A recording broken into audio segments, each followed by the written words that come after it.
Dead Children's Playground. Maple Hill Cemetery is expansive and well-maintained, a true monument to the countless lives interred there. As the oldest cemetery in Huntsville, Alabama, it's the favorite resting place of the Yellowhammer State's well-to-do, including 5 Alabama governors and 5 U.S. senators. During the day, it's sunny and cheerful, if a tad somber, but when twilight creeps in and the last of the day's warmth seeps from the sodden ground, the souls of dead children come out to play. Nestled on the edge of the sprawling cemetery is a small playground, and when the clock strikes 10 on a dead calm night, the rusty swings creak to life, slides groan under unseen weight, and unearthly giggles sound out over the still cemetery grounds. There are 2 backstories for the aptly named Dead Children's Playground. One state that the souls of children buried in Maple Hill Cemetery are frolicking in the playground. The other is, well, a little more sinister. Legend has it that Alabama's Madison County went through a rash of child abductions in the early 60s. The children were later found discarded in the playground, but the perp was never caught. Nobody's ever claimed to have been attacked by the apparitions, although visitors often leave with stories of ephemeral lights floating around the playground, the spirits of the ghost kids.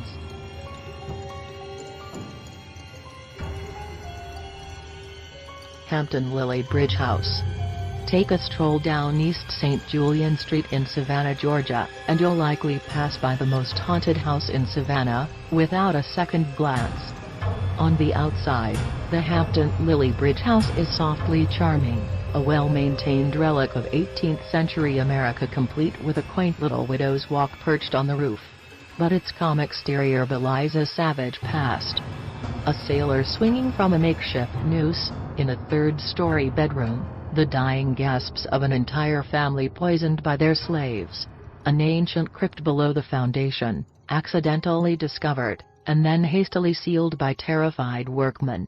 Rumors of the house's grisly past are no doubt embellished by the many ghost tour companies that pepper Savannah, but visitors today still claim to feel an unearthly chill when they cross the threshold. One of the creepiest stories from the Hampton Lily Bridge House involves the past owner, a man named Jim Williams.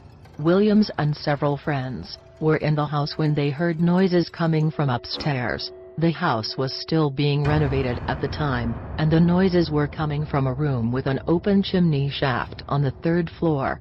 When Williams' friend walked into the room, he felt an invisible force grip his body and drag him toward the open shaft. Only by dropping to the floor did he prevent himself from being flung to his death. Jerome, Arizona.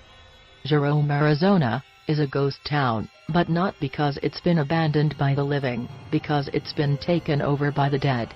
In the late 1800s, Jerome was a copper boom town, a thriving speck of civilization in the sand-swept hill country of southwestern America. Miners and their families, high on the scent of easy money, poured into the town by the wagon load. But where rough men gather, the bodies are sure to pile up. It wasn't long before Jerome was dubbed the wickedest town in America. A cliché of the lawless American West. Gunfights rang through the streets, mining accidents buried men under tons of rubble, and cheap brothels and Chinese opium dens opened up in the seedier areas of town. Husband's Alley was the hub of Jerome's wheel of decadence, and it's said that the ghostly calls of young girls can still be heard, echoing through the empty streets. One ghost in particular that people claim to see is that of Sammy Dean, a prostitute who was strangled in her bed by a customer. She wanders through homes, looking for her killer, but that's only the tip of Jerome's ectoplasmic iceberg. In a nearby mine, Headless Charlie haunts the dark tunnels, searching for the head that he lost in a freak accident.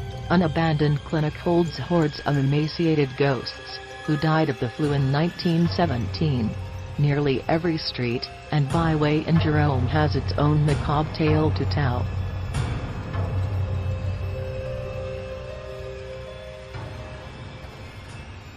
Baker Hotel.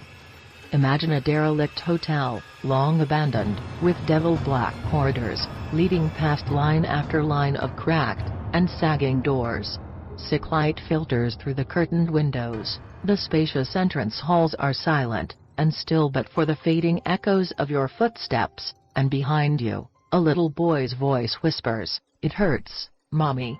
That's the Baker Hotel in Mineral Wells, Texas, at least, if you believe the stories.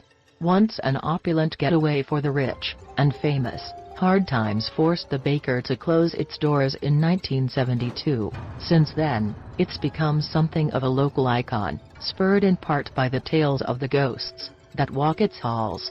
The usual suspects include a woman in white who took a dive off the hotel's roof, an aura of suffering and disease in several of the rooms, and a weeping old woman in a wheelchair wailing the phrase "I can't do it" over and over again. Plans are underway to restore the dying hotel to its former glory, so maybe the specters will calm down a little and just learn to enjoy themselves soon. Letchworth Village. Nobody's going to deny that an abandoned mental asylum known for raping and abusing its patients is going to be pretty creepy all on its own, supernatural interlopers or not, but Letchworth Village packs a double punch. Built in New York in 1911, Letchworth was considered one of the most prestigious mental health care facilities in the country. It was the spot where the first polio vaccine was tested in 1950, a fact which should have nailed it a spot in history all on its own, if the test subject hadn't been a mentally challenged 8-year-old boy, who couldn't have given consent even if he'd been asked. As early as the 1920s, rumors were already circulating of the atrocities being committed behind closed doors in the village. In 1921, almost 1,200 patients, most of them small children, were crammed into the severely overpopulated rooms. That's the same year the head physician, Dr. Charles Little, announced that he intended to use the patients in medical experiments. By the 50s, over 4,000 mentally disabled men and women were crowding each other for sleeping space in the hallways. The patients were neglected, many of the women were abused.